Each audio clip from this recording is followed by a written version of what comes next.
गुरु जी, आपके चरणों में कोटि कोटि प्रणाम।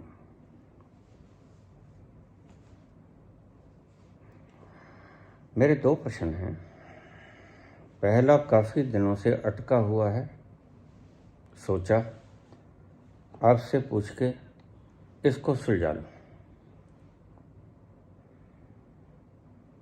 क्यों बोझा उठाए रखना? आप भी मेडिकल के छात्र रहे हो और मैं भी। गुरुजी, ये तो बुद्धि को समझाता है। आदमी के स्पर्म और औरत के ओवम में चेतना का अंश होता है। संभोग के दौरान सीमन में स्पर्म निकलता है जो ओज में तब्दील हो सकता था, लेकिन महिलाओं के मामले में जो राज्य ओवम, वह तो हर महीने 14वें दिन एक ही दिन ओवरी से रिलीज होता है।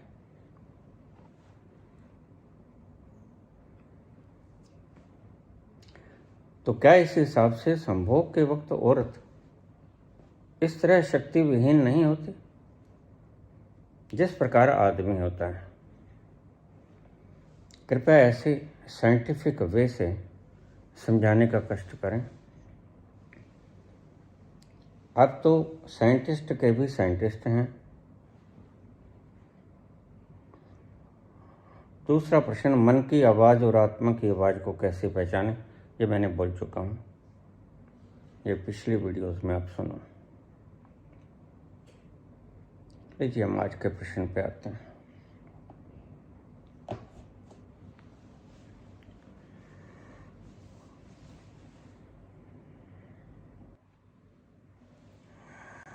स्त्री को हर महीने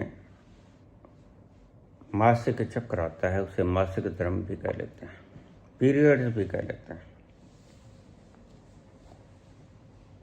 और आवश्यक नहीं है कि 28 दिनों का हो,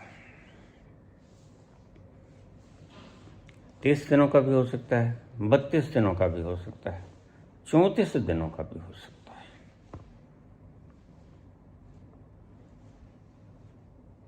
लेकिन ध्यान रखना,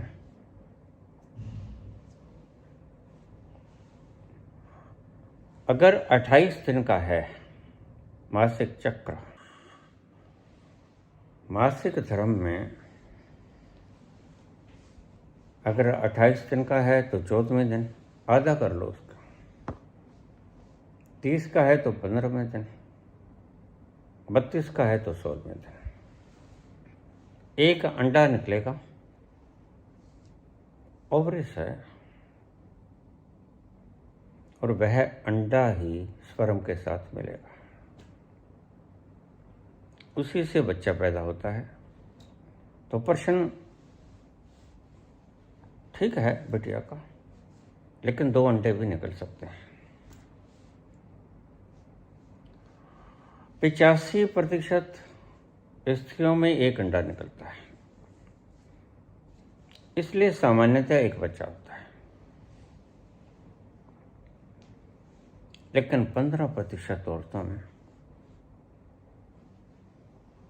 ट्विन भी निकल सकता है, 2 बच्चे निकल सकते हैं, 2 अंडान। और गंधारी जैसे केस में 100 भी निकल सकते हैं। ये एक्सेप्शनल केस है। अब आपको समझ आई होगी। राज्य में से हर महीने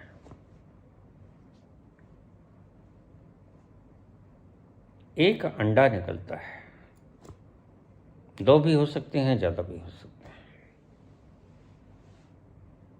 वही अंडा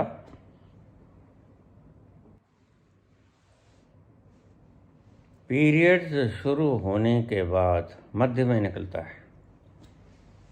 अगर 28 दिन का मासिक चक्र है तो 14वें दिन, 32 का है तो 16वें दिन।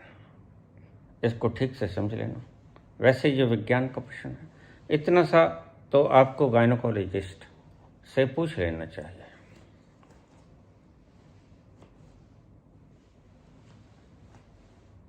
वह अंडा स्पर्म से मिलकर ही बच्चा बनाएगा।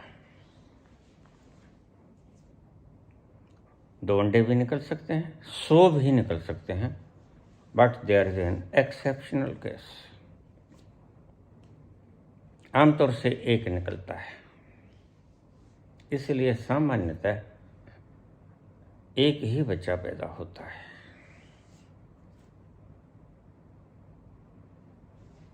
लेकिन जो सवाल पूछा बेटी ने, उससे मेरे ब्रह्मचर्य का कोई लेना देना है ही नहीं। यह तो मैं जानता हूं कि प्रश्न तो ब्रह्मचर्य से ही निकला होगा। जब इतना सा खून रज हर महीने बाहर निकल जाता है तो औरत ब्रह्मचर्य कैसे रखे? तो ये प्रश्न ठीक है, पूछना चाहिए था। अब इसको समझने की चेष्टा करें।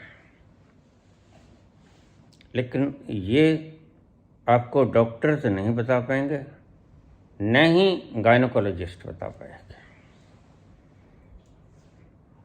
जैसे वैज्ञानिक चीर-फाड़ कर लेगा, लेकिन नहीं बता पाएगा चक्कर होते हैं कि नहीं। रीढ़ की हड्डी को छान देगा, माइक्रोस्कोपिक प्रक्रियाएं सारी कर लेगा, लेकिन चक्कर नहीं दिखेंगे उसे। सहस्रार ब्रह्मरंध्र नहीं ढूंढ सकेगा। यह विज्ञान की असमर्थता है, नाकाबिलियत है। अब समझिए, ध्यान से समझिए, धीरे धीरे समझिए। टीनेज के बच्चे जरूर सुने से गुमराह हो जाते हैं। 16 साल की उम्र के बाद के बच्चे इसे जरूर सुने। किशोर अवस्था से प्रतिदिन रोज आदमी में, मेल में थोड़ा थोड़ा वीर्य बनता है और स्त्री में थोड़ा थोड़ा रज बनता है।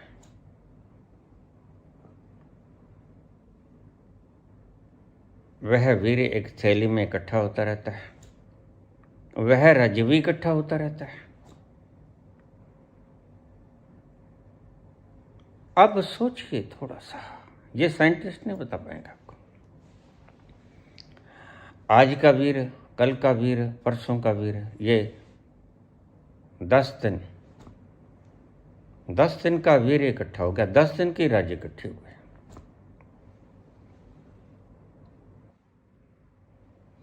स्त्री में थोड़ी सी प्रक्रिया आदमी से अलग है। तो अगर पुरुष 10 दिन तक अपने वीर्य को बचा लेता है, कोई काम का दृश्य नहीं देखता, कोई पॉर्न फिल्म्स नहीं देखता, अपने आप को उत्तेजित अवस्था में नहीं लेके आता, कोई चाउमीन चुग्गा ये नहीं खाता, मसालेदार पदार्थ, सिंपल भोजन करता है, दाल रोटी, देसी घी, ज़्यादा मसाले नहीं, मिर्च बिल्कुल नहीं, नमक थोड़ा सा, दूध पियो, दही खाओ, फल फ्रूट खाओ, मांस मट्टी नहीं खाना है।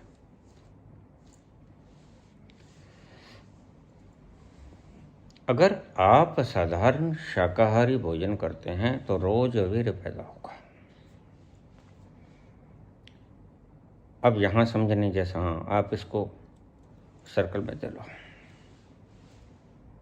10 दिन का जब वीर्य इकट्ठा हो जाएगा, यह ऑटोमेटिकली ओज में परिवर्तित हो जाएगा। लेकिन फिर भी आप संयम बरतें, क्योंकि 10 दिन के बाद भी वीर्य तो बनता रहेगा, वीर्य तो रोज बनता है। आयुर्वेद के हिसाब से और मेरे हिसाब से, मैं किसी भी चीज को बताने से पहले खुद आजमाता हूं कि आयुर्वेद का ये कथन सत्य है।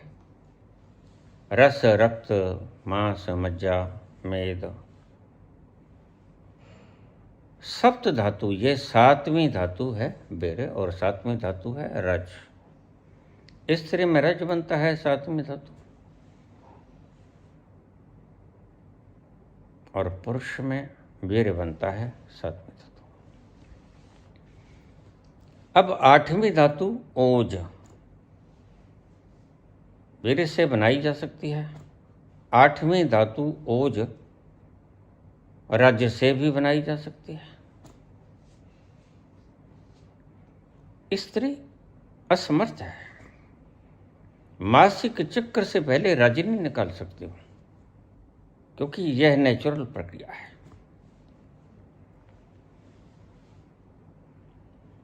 थोड़ा सा पुरुष का कथन थोड़ा आसान है, समझा दूं। स्त्री थोड़ी जटिल है।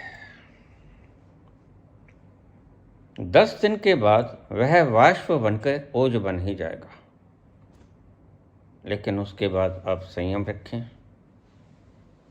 बहुत से टीन एजर्स को स्वप्न दोष हो जाएगा, लेकिन घबराना मत, हो जाने देना। वह अध्यात्म के हिसाब से विजातीय द्रव्य है।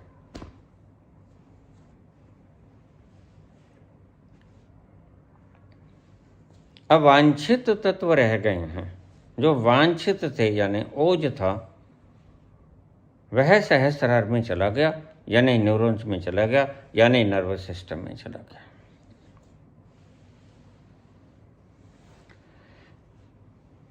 पुरुष के अंदर ये बड़ा सामान्य सा। अब स्त्री की बात करें। स्त्री का रज बनता है 28 दिन में पूरा संपूर्ण, और एक बारगी 4-5 दिन में निकल जाता है।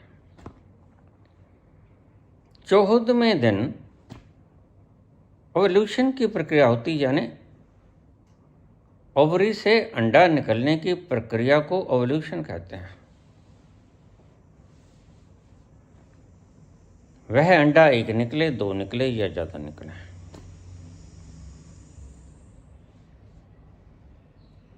इतने दिन तक वह रज अपने आप ही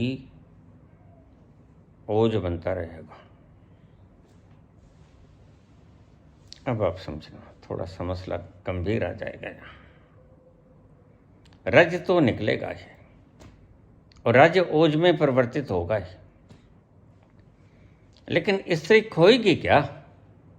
ये प्रश्न ठीक पूछा बेटी ने। संभोग के दौरान तुम बहुत कुछ खो देते हो,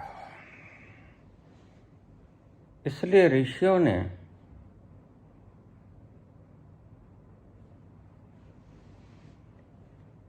वीर को बचाने के लिए, क्षरण रोकने के लिए आपसे बात की। वीर में खनिज भी होते हैं, पानी तो होता ही है, प्रोटीन भी होता है।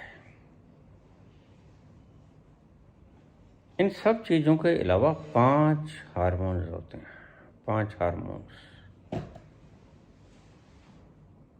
डोपामिन, सेरोटोनिन, ऑक्सीटोसिन,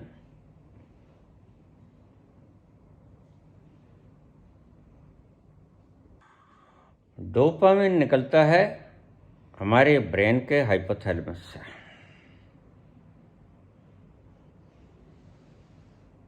और दूसरा हार्मोन है ऑक्सीटोसिन।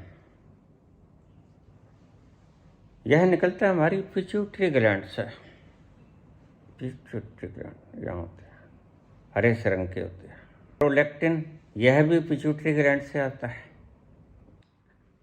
एंडोर्फिन्स, यह एनाल्जेसिक, दर्द को राहत देने वाला। आपके नर्वस सिस्टम से, पीनियल ग्लैंड से, पिट्यूटरी ग्लैंड से, हाइपोथैलेमस से, आपके ब्रेन से, आपके नर्वस सिस्टम से ये सारे हार्मोन्स निकलते हैं। कहाँ जाते हैं? संभोग के दौरान यह सिस्टम इनको रिलीज करता है। अगर तो आप इनका लाभ उठाते हैं, लेकिन आप लाभ नहीं उठाते। यह नर्वस सिस्टम से निकल के जाता है ब्लड में, और ब्लड 4-5 घंटे बाद इन्हें एक्सक्रीट कर देता है तोड़ के। तो आपने गंवाए ये 5 हार्मोन्स।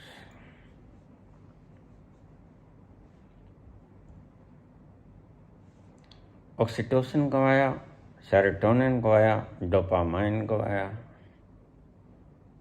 टेस्टोस्टेरोन गंवाया, प्रोलैक्टिन। ये सारे हार्मोन्स आपको खुशी देने वाले या दर्द से राहत दिलाने वाले होते हैं। अब जरा सोचो, उन्मत्त यौन की बात करने वालों, अगर तुम यौन में ना उतरते तो ये तुम्हारे भीतर संरक्षित रहता ना। उपवास रखने से क्या फायदा होता है? उपवास रखने के भीतर के यंत्र एक दिन काम नहीं करना पड़ता। जैसे आप 5 दिन काम करते करते थक जाते हैं, 2 दिन आराम, लेकिन भीतर के सभी यंत्रों को आप आराम देते हैं, वह भी थकते हैं। हार्ट भी रात को आराम ले लेता है, धीमे धीमे चलता है, आराम से चलता है। सांस भी आराम ले लेती है, फेफड़े भी आराम लेते हैं। हमारे भीतर के तंतुओं को, ऑर्गन्स को भी आराम की जरूरत होती है। अगर आप इन हार्मोन्स को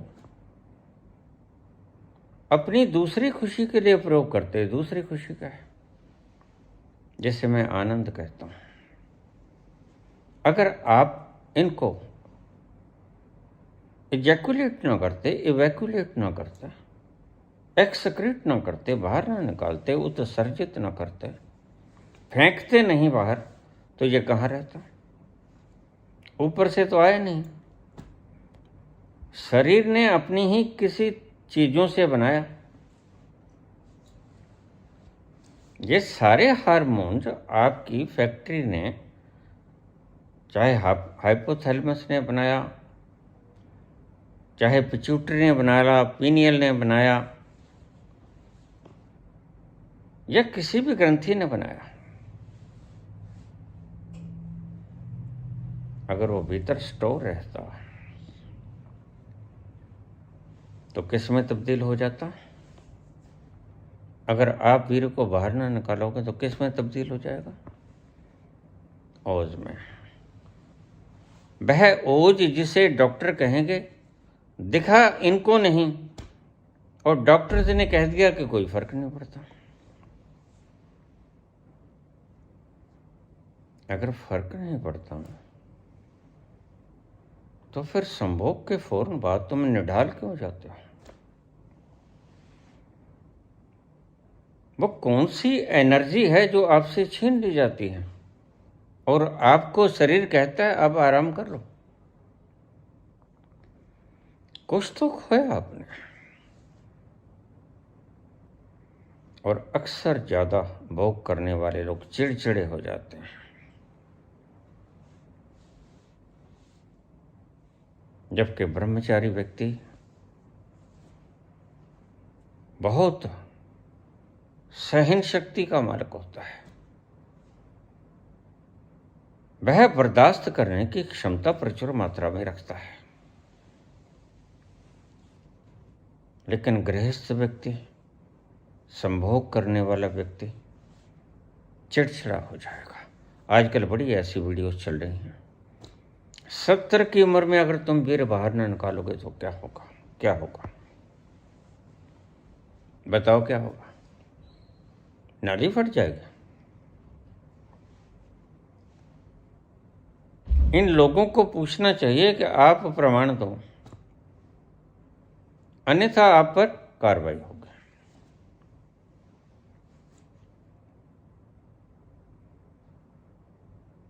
बताओ, 29 वर्ष की उम्र में बुद्ध ने घर छोड़ा,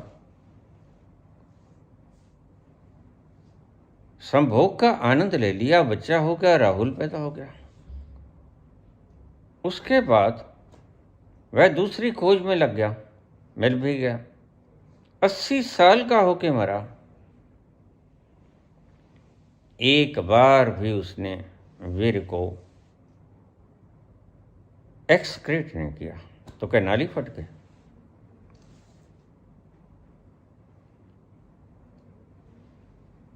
महावीर भी ऐसे ही रामकृष्ण परमहंस शारदा के साथ शादी करने के बाद भी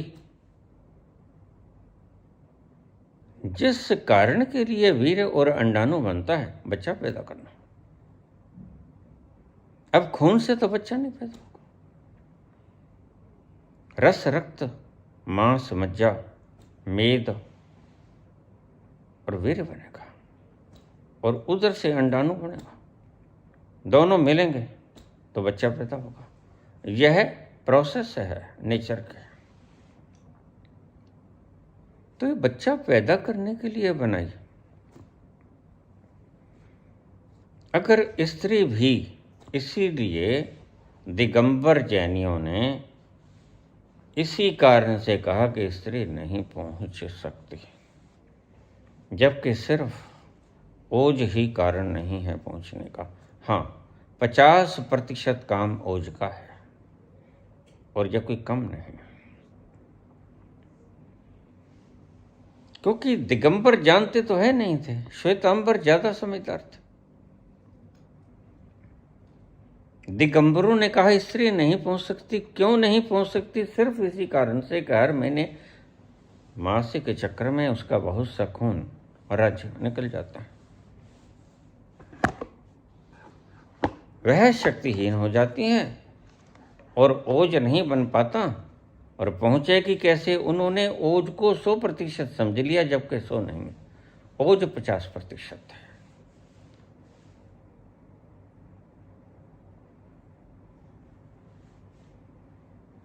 लेकिन श्वेतांबर ज्यादा समझदार थे। श्वेतांबर ने कहा बिल्कुल पहुंच सकती है स्त्री, क्योंकि वह जो रज है वो भी 10 दिनों के बाद ओज में परिवर्तित हो जाएगा अपने आप।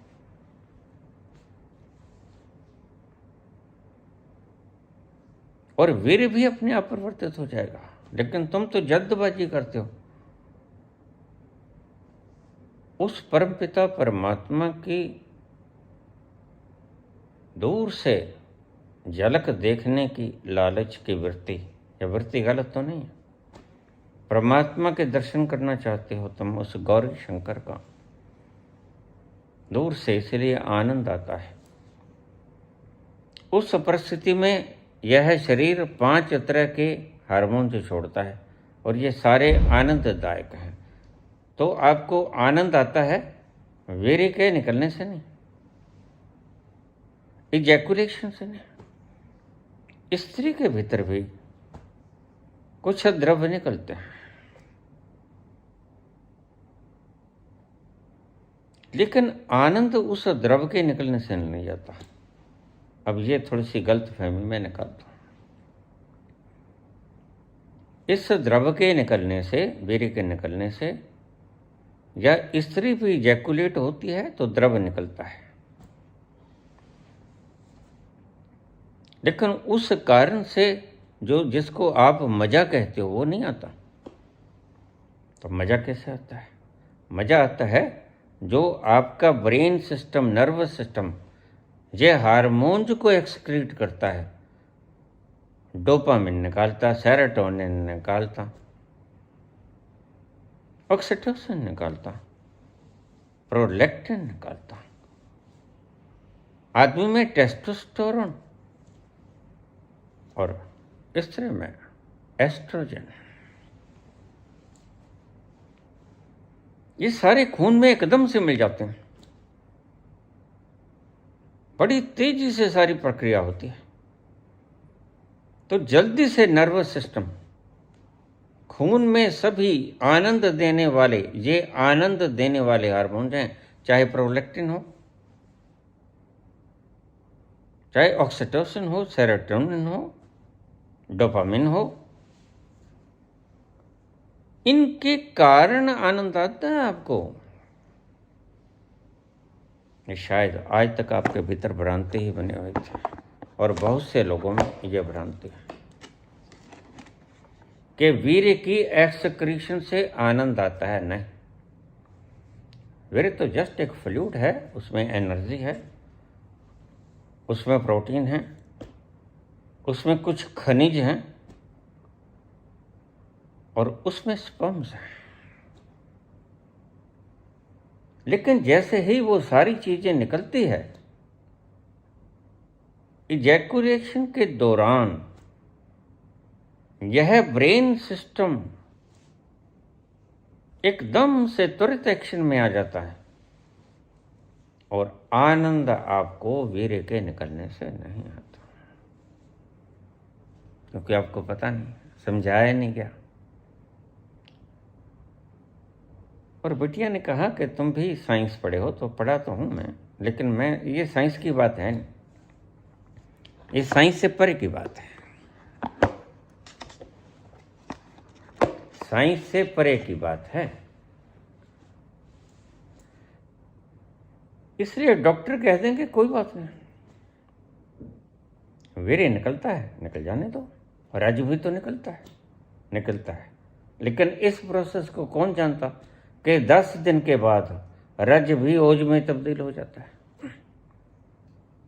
30 दिन में 3 बार रज कन्वर्ट हो जाता है अपने आप।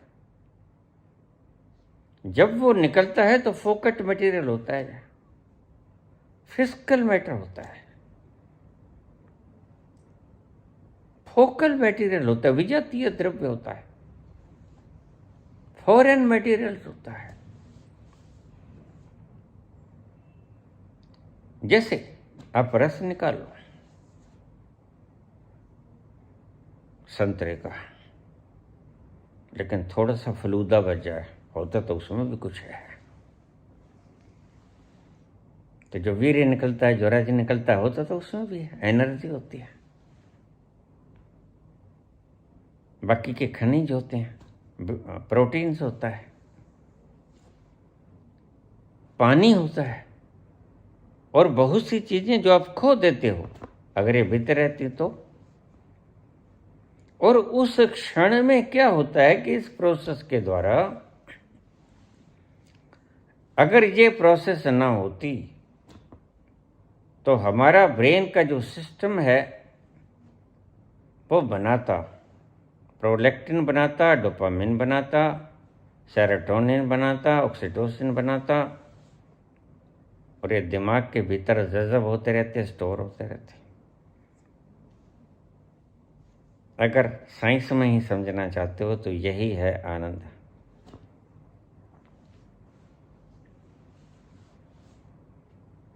यह जो हमारा brain system, hypothalamus, pituitary gland, pineal gland release करती हैं, ये हार्मोन, जो इसी को आनंद कहते हैं।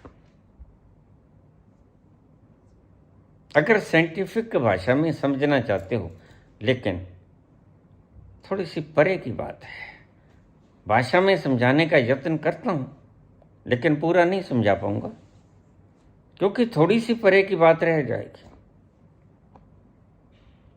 तो आपको जो आनंद आता है वो वीर्य के कारण नहीं आता, पहली बात तो ये समझ लो। रज के निकलने के कारण नहीं आता, या संभोग के कारण स्त्री के भीतर से जो द्रव्य निकलता है उसके कारण नहीं आता। स्त्री भी खोती है योनि का लुब्रिकेशन द्रव्य,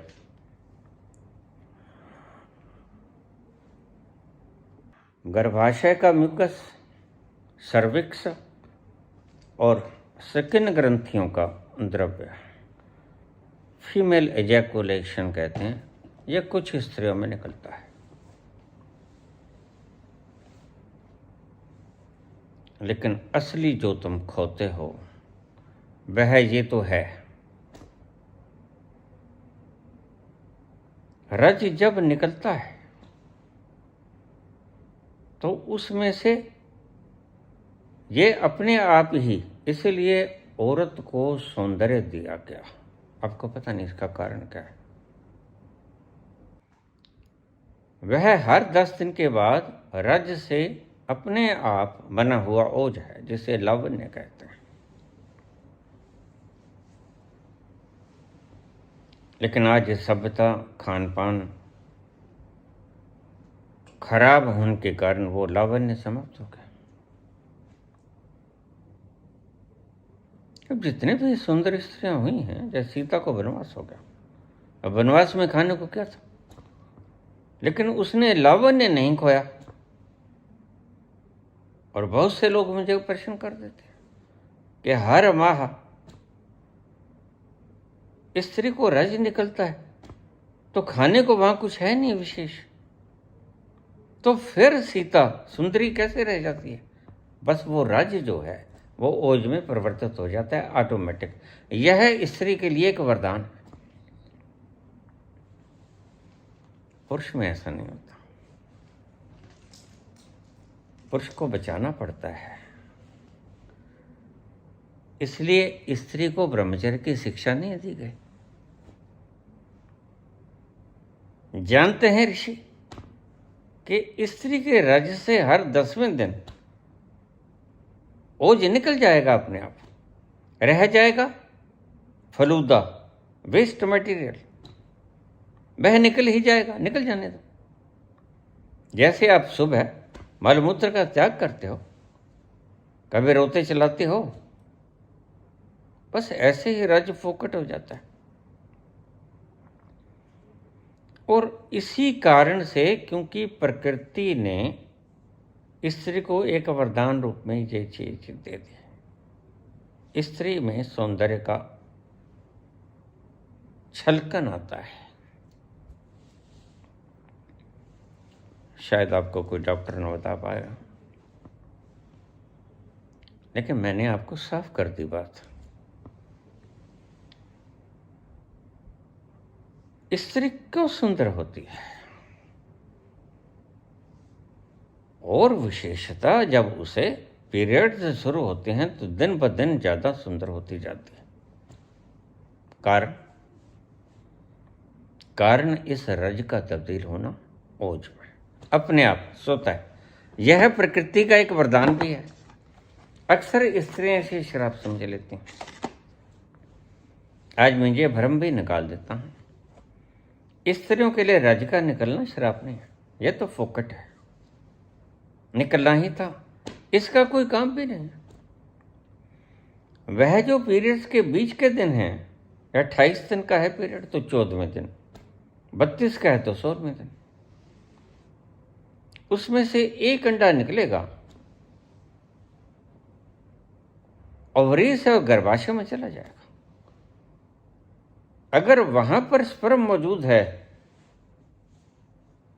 तो दोनों के मिलन से बच्चा पैदा हो जाएगा। अब आपको समझ आ रही है ना? लेकिन पुरुष के लिए थोड़ा मुश्किल है, इसलिए पुरुष के लिए गुरुकुल बनाने पड़े। ऋषि जानते थे स्त्री को रज बजाने की आवश्यकता नहीं, प्राकृतिक सिस्टम ही ऐसा है, स्त्री को रिवार्ड के रूप में मिला है। पुरुष को रिवार्ड के रूप में मेहनत करना पड़ेगा थोड़ा।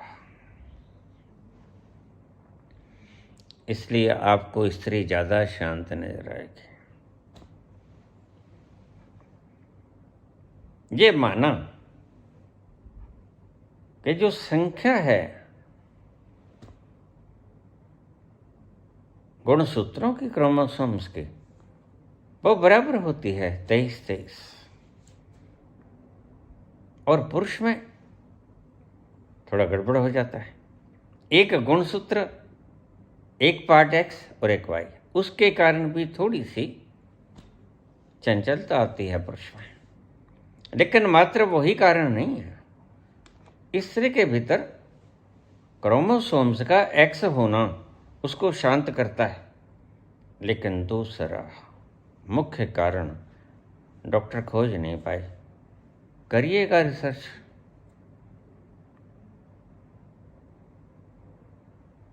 सिस्टम मैंने बता दिया है, एक दिन पा जाओगे। स्त्री ज़्यादा, आप देखना, गर्भावस्था में स्त्री ज़्यादा सहज हो जाती है। कभी देखा आपने? गर्भ अवस्था में स्त्री ज़्यादा सहज हो जाती है, ज़्यादा सरल हो जाती है, ज़्यादा सित्र हो जाती है। क्यों?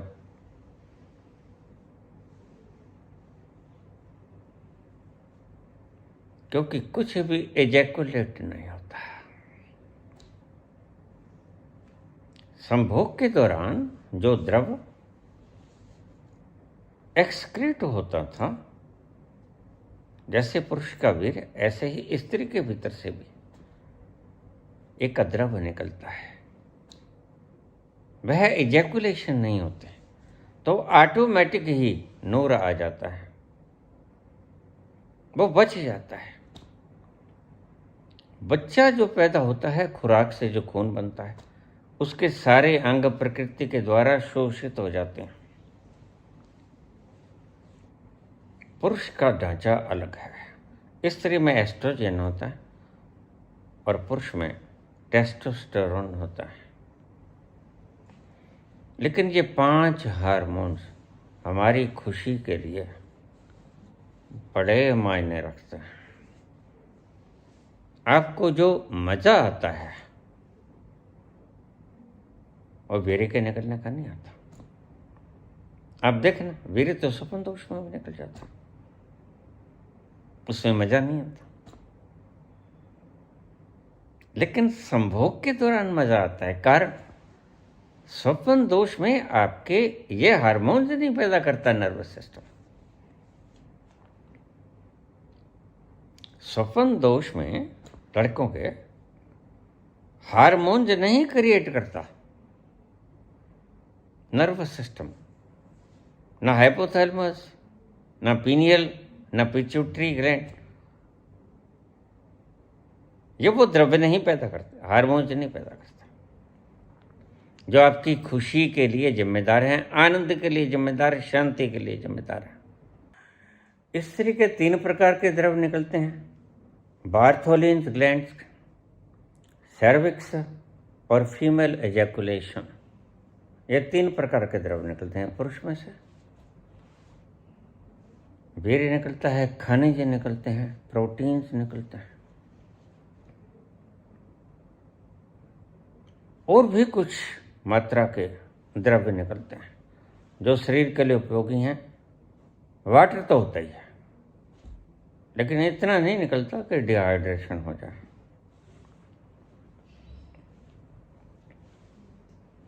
इसको बचाना इसलिए जरूरी था। स्त्रियों को ब्रह्मचर्य का ज़्यादा संदेश नहीं दिया गया, स्त्रियों को शक्ति संपन्न कहा गया। जबकि उससे लोग पूछ लेते हैं कि स्त्री की शक्ति तो हर महीने निकल जाती है। नहीं, यह प्राकृतिक रूप से स्त्री का ढांचा है जो प्रकृति ने बनाया है। राज्य निकलने से तो उसके सौंदर्य में वृद्धि होती है, यह तो सहायक है, और आनंद में वृद्धि होती है। क्योंकि उस दौरान, अब थोड़ी सी बात और समझ लो,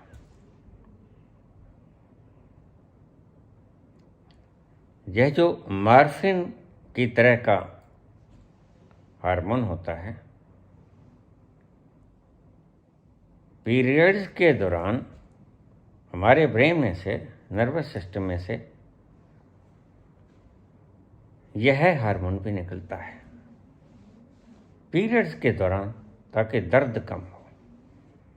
अगर ये द्रव्य ना निकलता, एंडोर्फिन, यह मॉर्फिन का ही एक स्वरूप है, तो पीरियड्स में बहुत ज़्यादा दर्द होता आपका। अब भी बहुत सी स्त्रियां पीरियड्स के दौरान एनाल्जेसिक का उपयोग करती हैं, लेकिन प्रकृति अपना उपाय करती है। प्रकृति एंडोर्फिन निकालती है, उससे आपके दर्द में बड़ी राहत मिलती है आपको। लेकिन फिर भी आप इतना दर्द भी सहन नहीं कर सकते, इसलिए बाहर से एनर्जेसिक लेना पड़ता है आपको।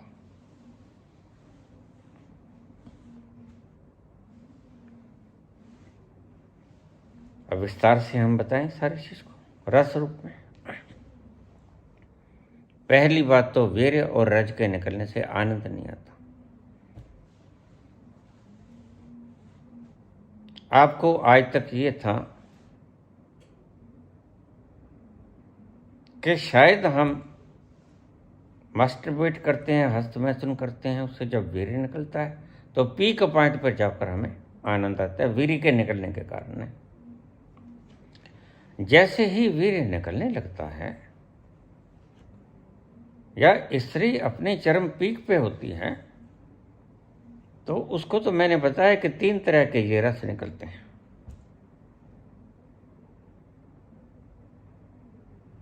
और आदमी के भी और स्त्री के भी ये 5 प्रकार के हार्मोन जिम्मेवार हैं आपकी आनंद और खुशी के लिए। सेरोटोनिन हो, डोपामिन हो, ऑक्सीटोसिन हो, एंडोर्फिन हो,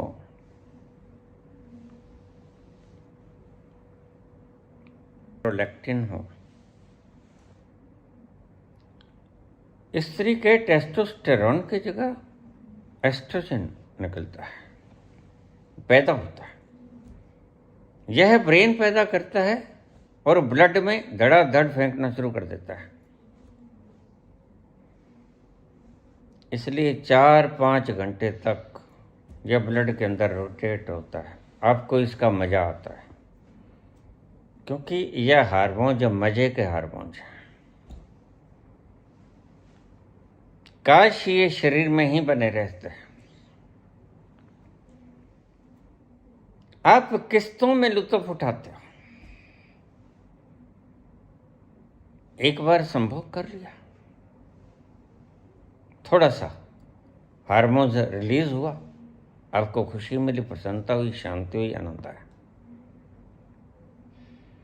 लेकिन ब्रह्मचारी संत इसको स्टोर करता है।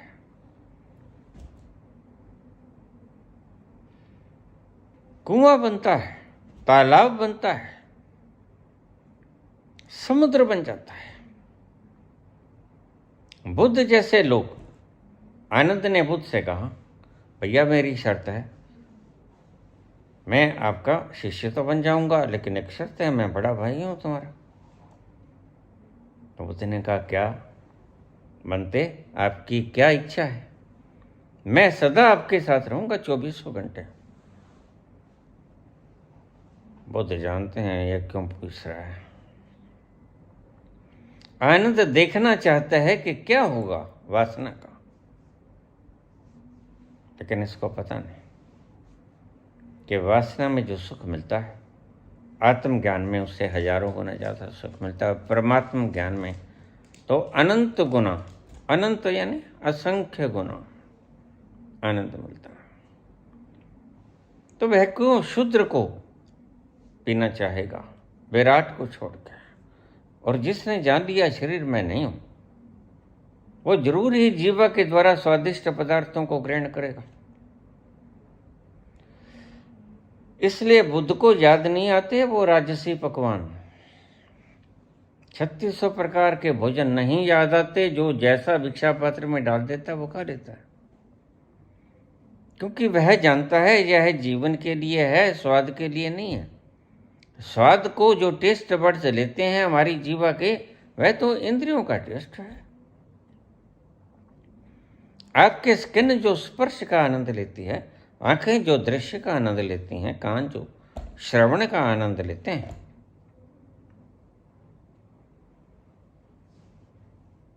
संभोग में जो इजैकुलेशन का और इन हार्मोन्स की रिलीजिंग का जो आपको सुख मिलता है, वह क्यों लेना चाहेगा बुद्ध? क्योंकि आत्मज्ञान से बड़ा आनंद आपका संभोग का आनंद नहीं आता। यही मैं कहता हूं, जब हीरे जवाहरात दिख जाएं तो फिर आप रेत इकट्ठा नहीं करोगे। कौन रेत को इकट्ठा करेगा जब सामने हीरे मोती जवाहरात पड़े? जब आत्मज्ञान का आनंद सहस्र गुना होता है तो आवश्यकता क्या है? क्यों भटके? इसलिए मैं बार बार बोला, सभी वीडियोस में बोला, बहुत खुल के बोला कि लक्षणों को देख लेना भाई। मुझे लोग पूछते हैं गुरु कैसे बनाए, मैंने कहा लक्षणों को देख लो। क्या इसने क्षुद्र भोगों का त्याग कर दिया? अगर कर दिया तो इसने बड़ा भोग पा लिया। जीवन के भीतर उतरना, उसकी जीवनचर्या को देखना, उसके आसपास रहने वाले लोगों से उस व्यक्ति की दिनचर्या पूछना, क्या यह भटकता है? क्या यह स्वाद लेने के लिए किसी इंद्रिय का प्रयोग करता है? अगर नहीं करता तो वह गुरु बनने के योग्य है। सीधा सीधा फार्मूला मैं आपको बहुत बार पहले भी बताया। तुम्हारी इंद्रियों के स्वाद, नेत्रों से ऑब्जेक्ट का दर्शन, वस्तु का दर्शन, कानों से रस का पान, जीवा से स्वाद का पान, स्पर्श का त्वचा से और इंद्रिय से संभोग का पान छूट जाएगा जब आप 1000 गुना ज्यादा आनंद पालेंगे।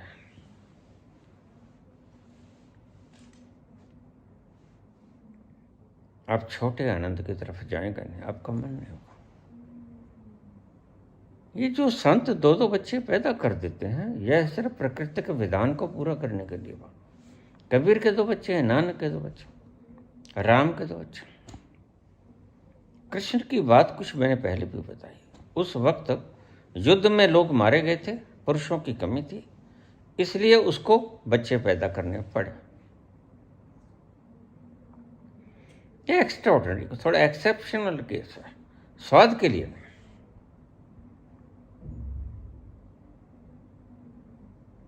उसका तो जीवन ही आनंद में लहलहाता हुआ जीवन है। अगर आवश्यकता महसूस होती है, अभी गुफाएं बनाई जाती हैं, अभी स्विमिंग पूल बनाए जाते हैं, उम्र हो गई है 86। तो मैं कहता हूं इनको शर्म वगैरह मत दो। तुम देखो क्या है ये व्यक्ति गुरु बनने के योग्य है, लेकिन आज भी शिष्य है। तो ये खुद से तब्दील हो जाए तो हो जाए, लेकिन इनको कहने का कोई फायदा नहीं होता। मैं सिर्फ आपको एक तथ्य बताऊंगा, जिसने विराट समुद्र के आनंद को पा लिया वह संभोग जैसे क्षुद्र आनंद को पाएगा, और वह भी बलात्कार के रूप में। और फिर केस चलेगा, पर झूठ बोलेगा, नहीं हमने नहीं किया। कत्लो गारत करेगा। आज भी इन महाशयों के ऊपर केस चल रहे हैं, जिनका फैसला आना बाकी है।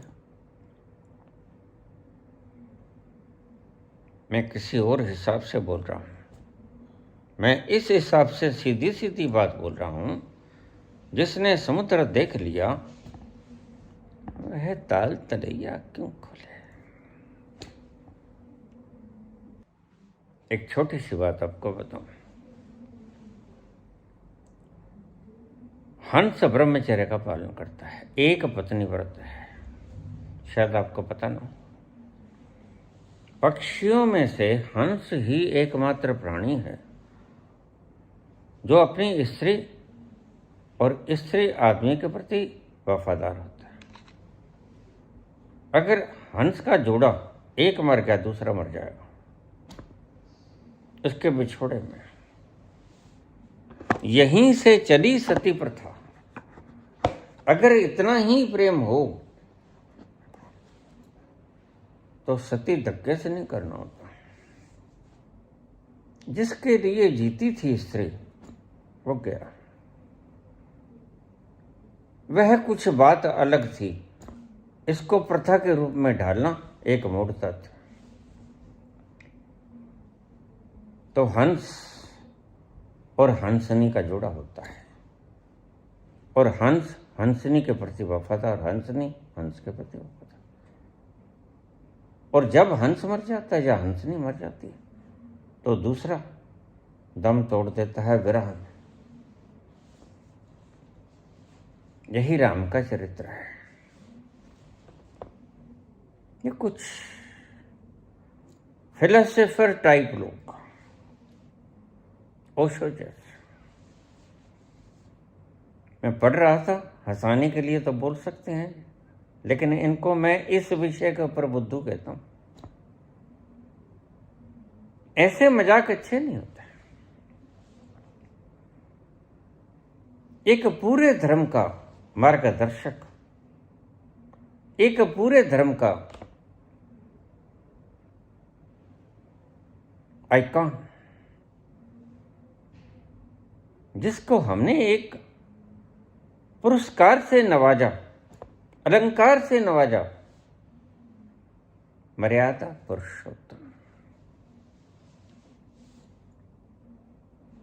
तो मैं सुन रहा था कि खुद भी परीक्षा दी होती, सीता के साथ खुद भी प्रवेश कर गए होते। देखिए फिलोसफिकल बातें, इनका जवाब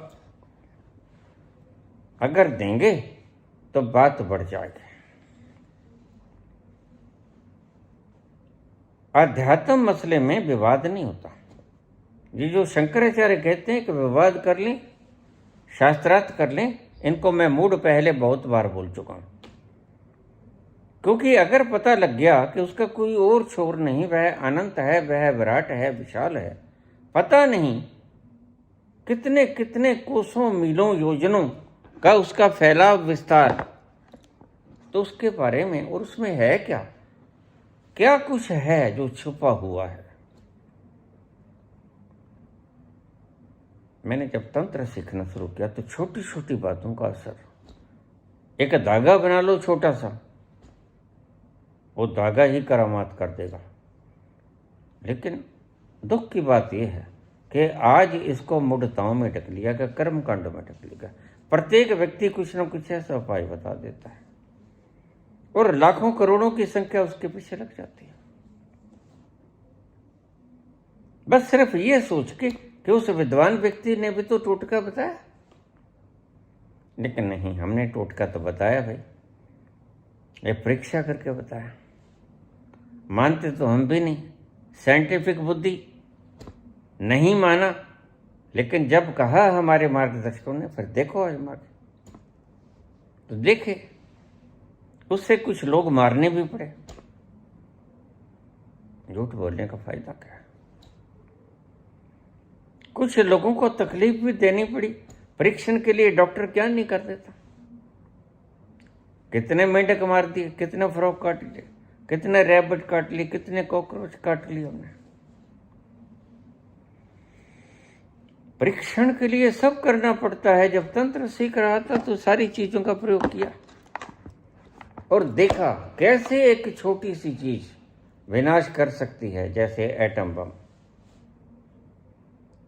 अब मालिक्यूल के भीतर एटम और एटम के भीतर इलेक्ट्रॉन, प्रोटॉन, न्यूट्रॉन, और वो छोटा सा इलेक्ट्रॉन जो नजर भी नहीं आता वो इतना विनाश कर देगा, आप सोच सकते हो? ऐसे ही परमात्मा की सृष्टि विशाल है। इस पर प्रतिक्रिया या कमेंट करने की चेष्टा करना महामूढ़ता है। हाँ, कुछ बातें होती है, जैसे कोई कहे 2 और 2 6 होते हैं, ये गलत। यहां तो फिर बोलना ही पड़ेगा समझदार व्यक्ति। 2 और 2 6 नहीं होते भाई, किसी भी हिसाब से नहीं होते। जमा करोगे 4 होते हैं, माइनस करोगे 0 होता है, और गुणा करोगे तो भी 4 होते हैं। तो जानने वाला, मैथ जानने वाला व्यक्ति कहेगा 2 और 2 6 तो नहीं होते किसी हिसाब से। तो यहाँ बोलना पड़ता है, जब प्रेमानंद जैसे लोग कहते हैं कि ठाकुर गर्भवती कर गए नामदेव की माता को, इट्स आउट ऑफ सिलेबस। तो यहां तो हम बोलेंगे, लेकिन जब हम कोई टोटका बताते हैं तो हमारा प्रमाणित होता है। और तुम्हें बाध्य किसने किया? तुम 1000 बार कहते हो बाबा कोई टोटका जरूर बता दिया करो। तो हम कभी कभार कोई योग आने पर ये सारा कुछ ठीक है ऊपर, अगर बाबा ने कहा ज्योतिष नाम की कोई चीज नहीं थी तो उसका कारण है, उसका कारण बड़ा अजीब है, आप समझ नहीं पाओगे। बाबा कहते जब होना ही उसके करने से है तो तुमने लेना क्या पूछ के? जो तुध पावे सोई परिकार। जब होना ही उसकी इच्छा से है तो फिर तुमने पूछ के क्या लेना है कि क्या होगा? इस कारण से बोलते हैं कि एस्ट्रोलॉजी वगैरह छोड़ो। ये पानी सूर्य तक नहीं पहुंचता ठीक, लेकिन पानी का जो अक्ष है सुबह का, वह आंखों को ताकत देता है। यह एक साइंटिफिक मेथड है। वो समझा रहे थे तो तुम वैसे ही पानी को गिरा देते हो। ये लो सूरज के पास चले गए, ये गलत। पानी को गिराओ, उसकी धारा आंखों के बीच में जाए, सुबह के सूरज की किरणों को क्रॉस करके, तो उसमें कुछ ऐसी किरणें निकलेंगी जो आपकी आंखों को बलवती करेंगे। ये कुछ बातें अलग थीं, अगर थोड़ा सा इसमें से फार्मूला निकाल लिया जाए तो सब गड़बड़ हो जाता है। बड़ी महीन बातें हैं, बारीक बातें हैं। वह विराट है, वह विशाल है। आपको तो इतना भी नहीं पता, हम भी ऐसे ही थे कि वो है भी कि नहीं। मस्त थे, फ्रॉक काटा करते, रैबिट काटा करते, कुछ नहीं पता था, बस जुनून था कि डॉक्टर बनना है। लेकिन उसकी लीला नदरी मोख द्वार, उसकी नदर, वह क्यों नजर करता है यह तो वो ही जाने। उसकी बातों को मैं नहीं कह सकता, ताकि गल्ला कथिया ना जाए। जे को कहे पीछे पछताए। क्या कहें उसके बारे में? एक बाल नहीं बना सकते आप, बना के दिखा दीजिए। ये बता सकते हो कि बाल में कौन कौन से तत्व है, ये बात अलग है, ये तुम्हारी बुद्धि बताएगी। लेकिन वह विषय नहीं है, वह अनुभव है।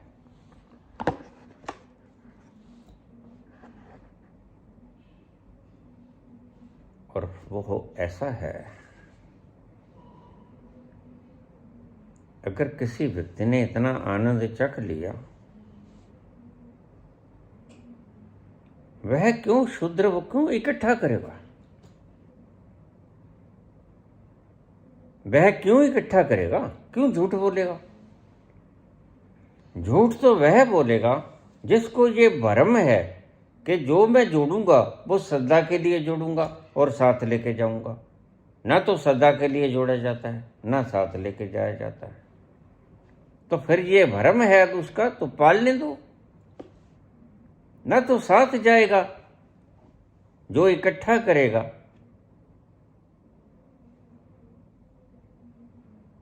सब यहां छूट जाता है। तो बाबा कहते हैं कि जो हो ही जाएगा। मुझसे लोग पूछते, बच्चे पूछते, बाबा शाम को रिजल्ट आना है, मैं पास हो जाऊंगा फेल हो जाऊंगा। अभी किसी स्त्री ने पूछ लिया, मैं पहुंचूंगी नहीं पहुंचूंगी। मैंने कहा भाई ये तो यहां पता लगेगा, तो माथे पे हाथ लगा के कितनी ऊर्जा तुम्हारी ऊर्ध्व गमन हो गई। दूर बैठे मैं कैसे जाऊं?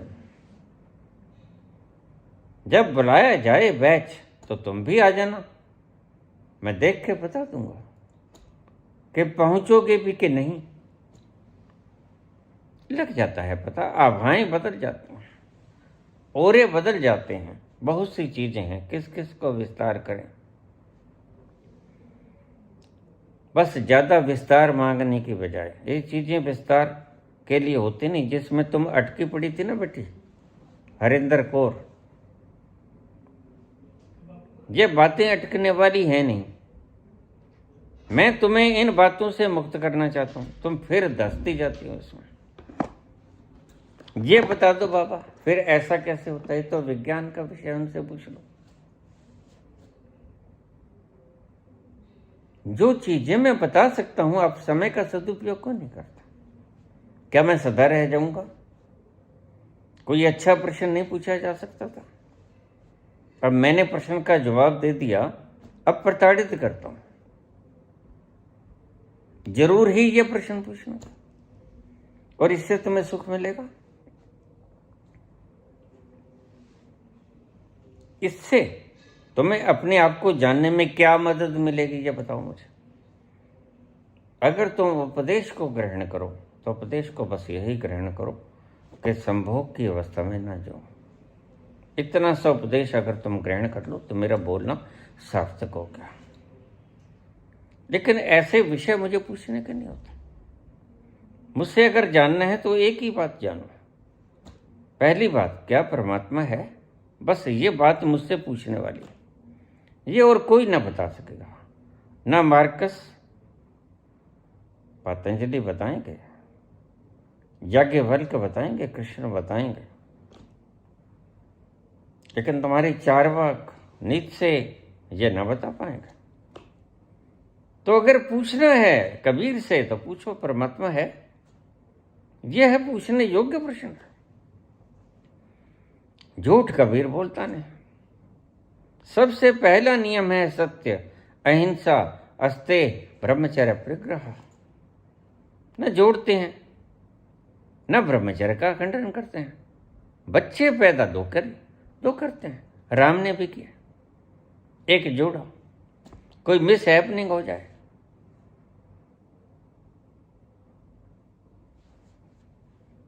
लेकिन ऐसे सवालों में कोई पूछने का तुक नहीं होता। ये साइंस के सवाल हैं और मैं हर चीज को जानता भी नहीं। गलती मत खा जाना। कुछ प्रश्न है जो मुझसे बेहतर सर लोग जवाब दे देंगे, गायनोकोलॉजिस्ट जवाब दे देंगे। हाँ, जहां तक रस की बात है उसका जवाब तो मैं ही दे पाऊंगा। इसमें 90% चीज गाय नहीं बता सकती है। 10% मैं बता सकता हूं, वो बता दिया आपको कि कैसी स्त्री में रज अपने आप ओज को परिवर्तित हो जाता है। यही गलती खाई थी दिगंबरों ने, आज भी वो गलती में। स्त्री पहुंच ही नहीं सकती क्योंकि रज खो देती है। नहीं, रज खोती नहीं, फोकट मटेरियल खोती है। स्त्री बड़े आराम से पहुंच सकती है। आनंदमयी मां नहीं पहुंचेगा। तुमने देखा उसे? वो स्त्री थी, बहुत सी स्त्रियां पहुंची। जिसका नाम आपने मल्लीनाथ रख दिया वो मल्लीबाई थी।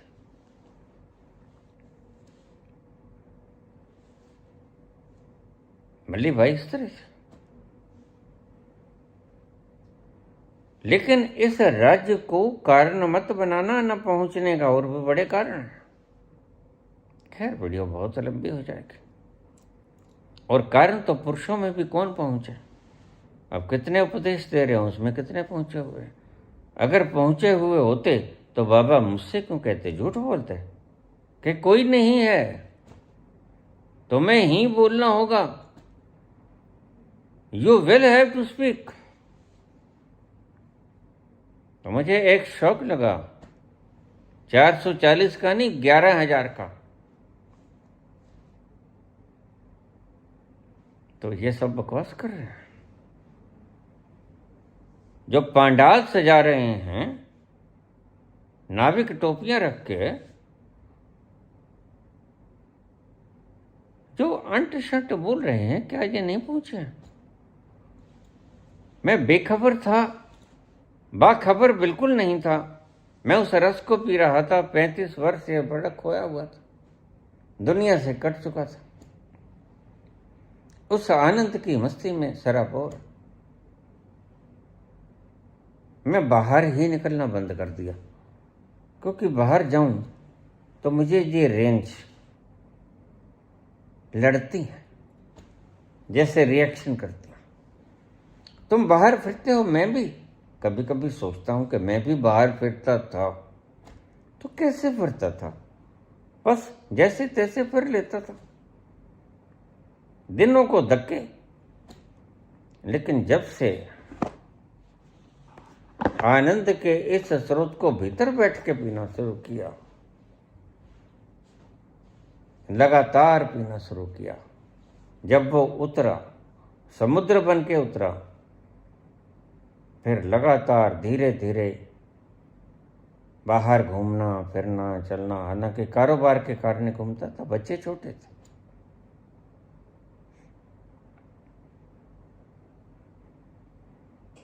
लेकिन आनंद को पीना शुरू किया,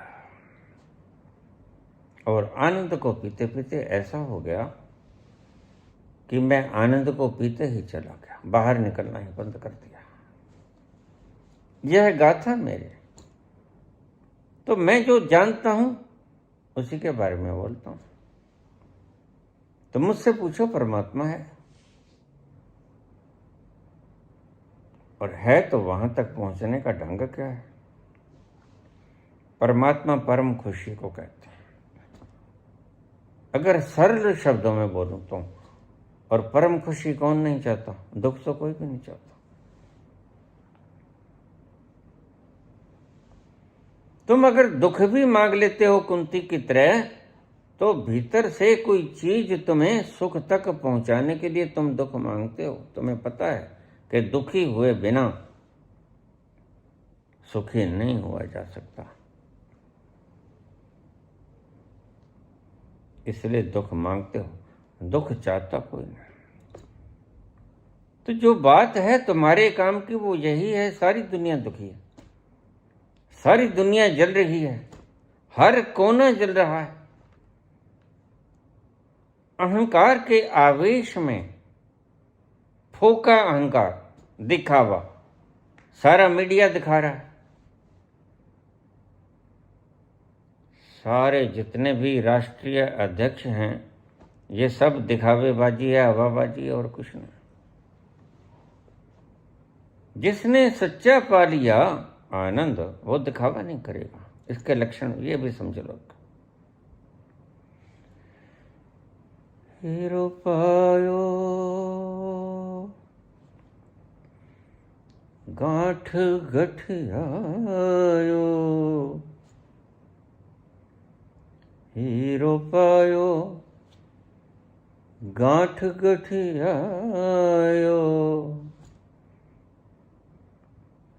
बार बार बाको क्यों खोले, मन मस्त हुआ फिर क्यों बोले। ये सवाल आ जाता है, क्यों बड़ा, यह प्रश्नवाचक चिन्ह बड़ा सुंदर है। क्यों गुफाएं बनती हैं अगर चरम आनंद ले लिया गया? क्यों शास्त्रार्थ की कही जाती है अगर जान लिया कि वो विराट?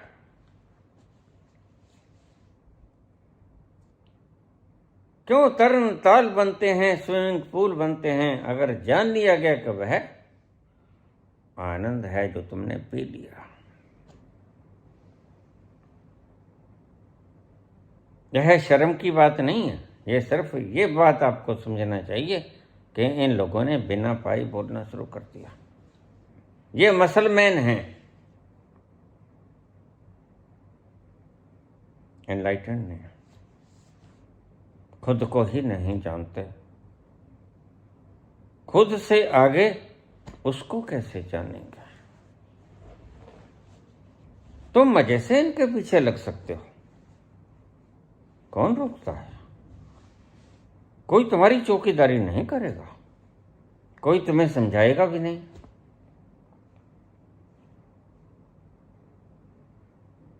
लेकिन एक सत्य बताना जरूरी होता है संत के लिए। सत्य क्या है? और सत्य तर्क सहित मैं बता रहा हूं।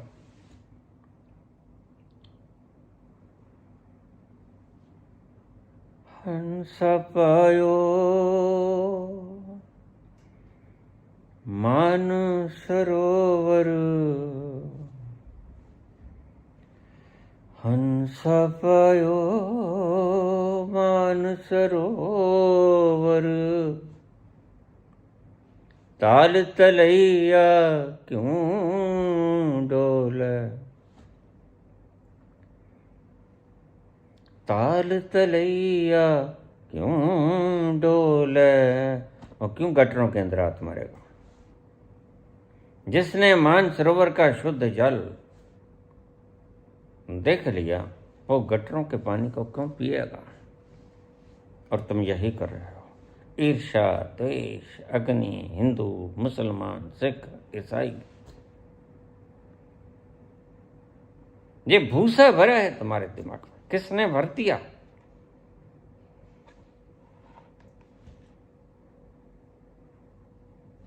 और देखो, यहां एक्शन का रिएक्शन होता है। जो तुम दोगे, बांटोगे, वही तुम्हें वापस मिलेगा। तुम इस गलत फहमी में मत रहना कि ये वापस नहीं आएगा। बिल्कुल वापस आएगा। इस सृष्टि का रखवाला है। बस यही मैं आपको बताने वाला हूं, और मैंने उसे देखा है। इसलिए कबीर की तरह स्टैंप लगाता हूं। तुम शास्त्रों की बातों को पढ़ के बांचते हो। तुम कहते कागज की लेखे, और मैं कहता आंखन देखे।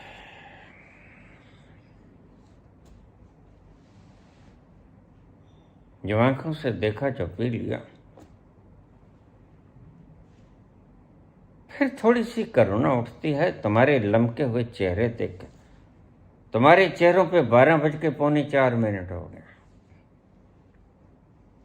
और तुम बता रहे हो भविष्य मलका में सब डैड हुआ जाएगा, तुम्हारे ही कारण डैड जाएगा।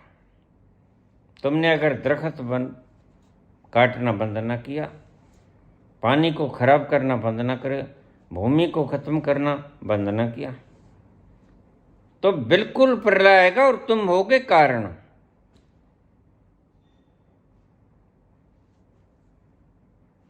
लोग मूर्ख नहीं थे, बिश्नोई थे कभी, आज कहां। जो कहते थे पेड़ को मत काटो, उससे पहले मुझे काटो। अहिंसक मार्ग, मुझे काटो फिर पेड़ को काट लेना। वो हमला नहीं करते थे, वो पेड़ के साथ बंध जाते थे कि काटो पेड़ को, पहले मुझे काटो। कहां गए वो लोग? ये प्रदूषण इसी कारण से ही हुआ कि वो लोग चले गए, आज है नहीं। कौन लड़ता है किसी के लिए? लेकिन तुम्हें नहीं पता। तुम अगर किसी के लिए नहीं लड़ रहे हो तो तुम्हारे बच्चे दुखी भोगेंगे। तुम्हारी औलादें, तुम्हारी पुश्तें, तुम्हारे आने वाली पीढ़ियां फिर ये गंदा गटर का पानी ही पिएंगे। उनके लिए कुछ सोचो, या उनको जन्म देना बंद कर दो।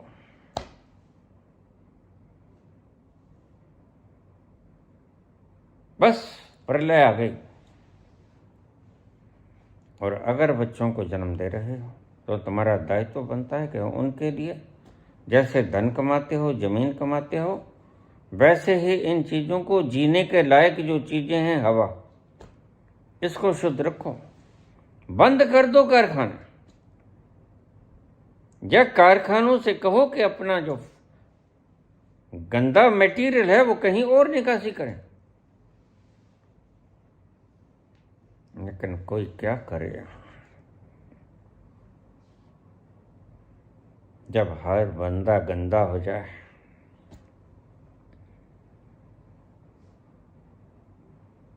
एक कहावत है, रिश्वत लेते पकड़े गए हो, रिश्वत दे के छूट जाओ।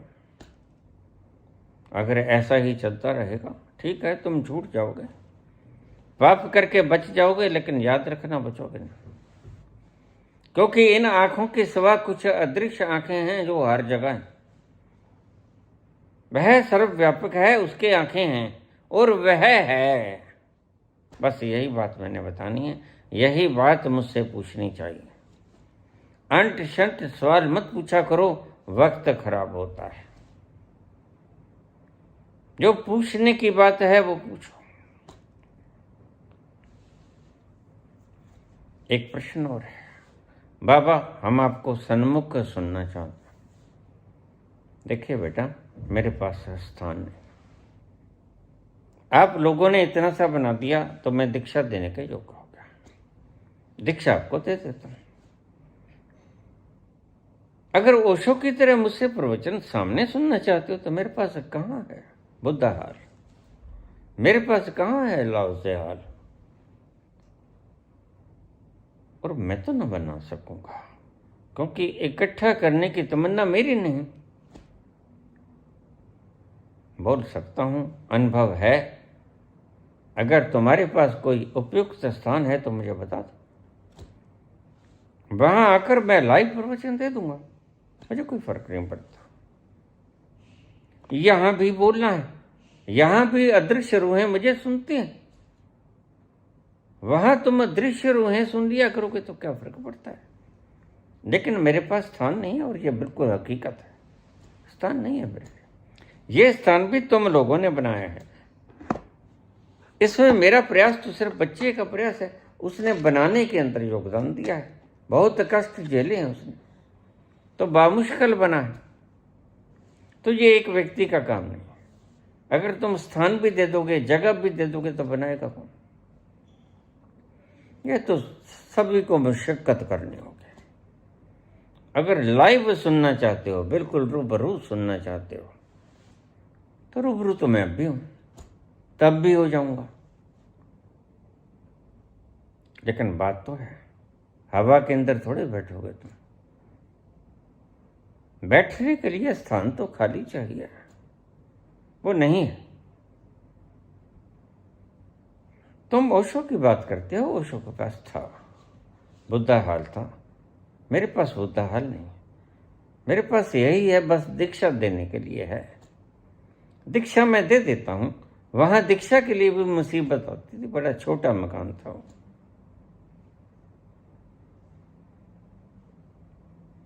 तो इसलिए मैं माफी का ख्वास्तगार हूं,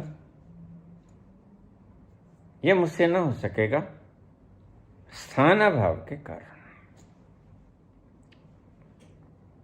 शाम जब आंसू बहती आ गई, शाम जब आंसू बहती आ गई, हर तरफ गम की उदासी छा गई, दीप यादों के जलाकर रो लिए, दीप यादों के जलाकर रो लिए, आपके पहलू में आकर रो लिए, सर झुकाया, सर झुकाकर रो लिए, आपके पहलू में आकर रो लिए।